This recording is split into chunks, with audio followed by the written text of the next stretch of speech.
ಆತ್ಮೀಯ ವಿದ್ಯಾರ್ಥಿಗಳಿಗೆ ಮತ್ತೊಮ್ಮೆ ನನ್ನ ಯೂಟ್ಯೂಬ್ ಚಾನಲ್ಗೆ ಸ್ವಾಗತ. ಇಂದು ನಾವು 9ನೇ ತರಗತಿಯ ಅಧ್ಯಾಯ 1ರ ಇಸ್ಲಾಂ ಧರ್ಮದ ಕುರಿತು ಅಧ್ಯಯನ ಮಾಡೋಣ. ಆತ್ಮೀಯ ವಿದ್ಯಾರ್ಥಿಗಳೇ ಹಾಗೂ ಸ್ಪರ್ಧಾತ್ಮಕ ಮಿತ್ರರೇ, ಇಸ್ಲಾಂ ಧರ್ಮ ಸ್ಥಾಪನೆಯಾದುದು ಅರೇಬಿಯಾ ದೇಶದಲ್ಲಿ.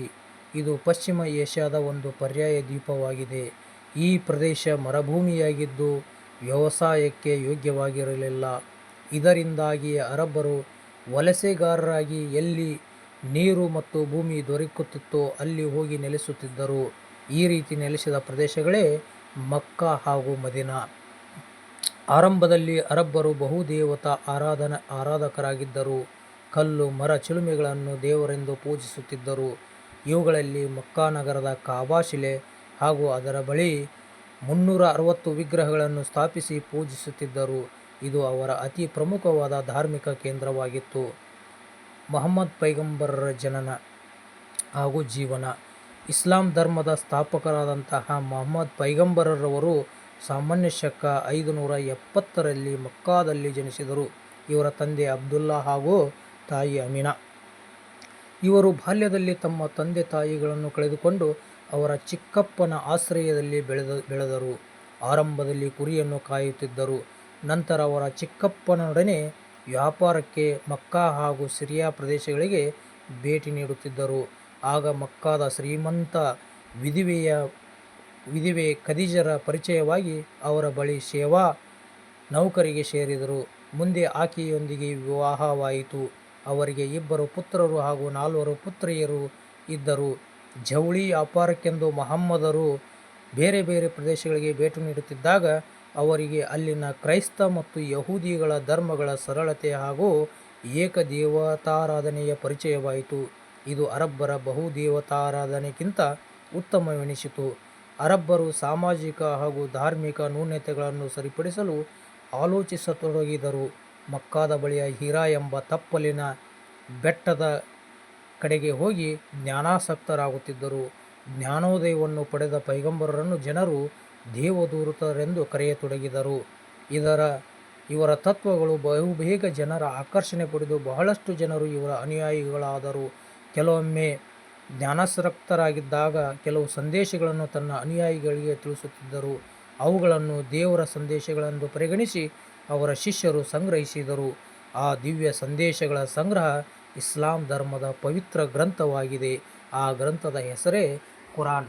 ಮುಹಮ್ಮದ್ ಪೈಗಂಬರು ತಮ್ಮ ತತ್ವಗಳನ್ನು ಮಕ್ಕಾದಲ್ಲಿ ಪ್ರಚಾರ ಮಾಡಲಾರಂಭಿಸಿದರು. ಬಹುದೇವತಾರಾಧನೆಯನ್ನು ವಿರೋಧಿಸಿದ ಪೈಗಂಬರರನ್ನು ಮಕ್ಕಾದ ಜನರು ವಿರೋಧಿಸಿ ಅವರ ಕೊಲೆಗೆ ಸಂಚು ಹೂಡಿದರು. ಇದನ್ನು ಗಮನಿಸಿದ ಪೈಗಂಬರರು ಸಾಮಾನ್ಯ ಶಕ 622ರಲ್ಲಿ ಮಕ್ಕಾದಿಂದ ಮದೀನಾಕ್ಕೆ ಪ್ರಯಾಣ ಬೆಳೆಸಿದರು. ಈ ಘಟನೆಯನ್ನು ಹಿಜ್ರಾ ಎಂದು ಕರೆದು ಇದನ್ನು ಮುಸ್ಲಿಮರು ಹಿಜ್ರಾ ಸಿಖೆ ಎಂದು ಪರಿಗಣಿಸಿದ್ದಾರೆ. ಮದೀನಾದ ಜನ ಪೈಗಂಬರರನ್ನು ಸ್ವಾಗತಿಸಿ ಅವರ ಬೋಧನೆಗಳನ್ನು ಅನುಸರಿಸಿದರು. 8 ವರ್ಷಗಳ ತರುವಾಯ ಮಕ್ಕಾ ಮತ್ತು ಮದೀನಾದ ಮಧ್ಯೆ ಯುದ್ಧವಾಗಿ ಮದೀನಾದ ಜನರು ಮಕ್ಕಾವನ್ನು ಸೋಲಿಸಿದರು. ಆಗ ಪೈಗಂಬರರವರು ಮಕ್ಕಾಗೆ ಪ್ರವೇಶಿಸಿದರು. ತದನಂತರ ಮಕ್ಕಾದ ಜನ ಪೈಗಂಬರರ ತತ್ವಗಳನ್ನು ಒಪ್ಪಿ ಪೈಗಂಬರರು ಬೋಧಿಸಿದ ಧರ್ಮವನ್ನು ಒಪ್ಪಿಕೊಂಡರು. ಕ್ರಮೇಣ ಪೈಗಂಬರರ ತತ್ವಗಳು ಅರಬ್ ಪ್ರದೇಶದಾದ್ಯಂತ ಹರಡಿದವು. ಪೈಗಂಬರು ಸಾಮಾನ್ಯ ಶಕ 632ರಲ್ಲಿ ಮರಣ ಹೊಂದಿದರು. ಇಸ್ಲಾಂ ಧರ್ಮದ ಬೋಧನೆಗಳು. ಇಸ್ಲಾಂ ಧರ್ಮದ ಬೋಧನೆಗಳು ಎಂದರೆ 1. ದೇವರಿಗೆ ಶರಣಾಗು. ಮುಸ್ಲಿಂ ಎಂದರೆ ದೇವರ ಅನುಯಾಯಿ ಎಂಬುದಾಗಿದೆ.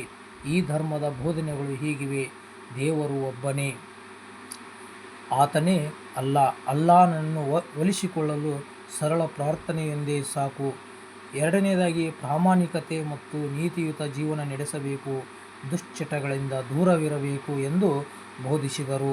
3ನೇದಾಗಿ ದೀನ ದುರ್ಬಲರ ಬಗ್ಗೆ ಕರುಣೆ ಹಾಗೂ ಸ್ತ್ರೀಯರ ಬಗ್ಗೆ ಗೌರವ ಇರಬೇಕೆಂದು ಬೋಧಿಸಿದರು. ಇಸ್ಲಾಂ ಧರ್ಮದ ಆಚರಣೆಗಳು. ಇಸ್ಲಾಂ ಧರ್ಮದಲ್ಲಿ 5 ಪ್ರಮುಖ ಆಚರಣೆಗಳಿವೆ. 1ನೇದ್ದು ಕಲಿಮಾ, ನಮಾಜ್, ರೋಜಾ, ಜಕಾತ್, ಹಜ್. ಕಲಿಮಾ ಎಂದರೆ ಅಲ್ಲಾಹನಲ್ಲಿ ನಂಬಿಕೆಯನ್ನಿಡುವುದು ಹಾಗೂ ಅವರ ಪ್ರವಾದಿ ಮುಹಮ್ಮದ್ ಪೈಗಂಬರರು ಎಂದು ತಿಳಿಯುವುದು. 2ನೇದಾಗಿ ನಮಾಜ್. ನಮಾಜ್ ಎಂದರೆ ಪ್ರತಿನಿತ್ಯ ಅಲ್ಲಾಹನ ಸಲುವಾಗಿ ಕಾಬಾದ ಕಡೆಗೆ ಮುಖ ಮಾಡಿ 5 ವೇಳೆ ನಮಾಜನ್ನು ಪ್ರಾರ್ಥನೆಯನ್ನು ಸಲ್ಲಿಸುವುದಾಗಿದೆ.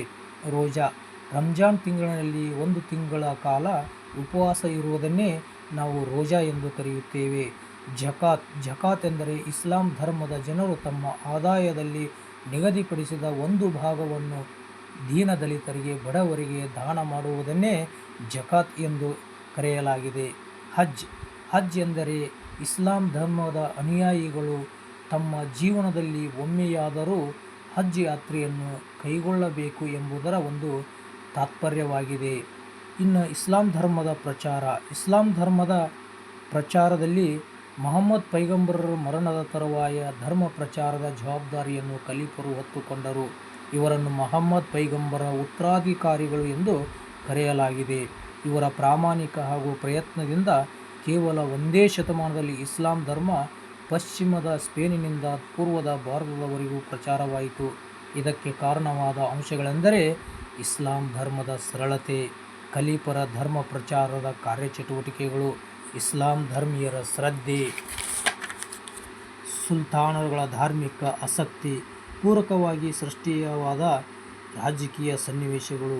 ಇಸ್ಲಾಂ ಧರ್ಮದ ಕೊಡುಗೆಗಳು: ವೈದ್ಯಕೀಯವಾಗಿ ದಡಾರ್ ಮತ್ತು ಇತರ ರೋಗಗಳಿಗೆ ಔಷಧ ಹಾಗೂ ವೈದ್ಯಕೀಯ ಗ್ರಂಥಗಳ ರಚನೆಯನ್ನು ಇಸ್ಲಾಂ ಧರ್ಮದವರು ಅನ್ವೇಷಣೆ ಮಾಡಿದರು.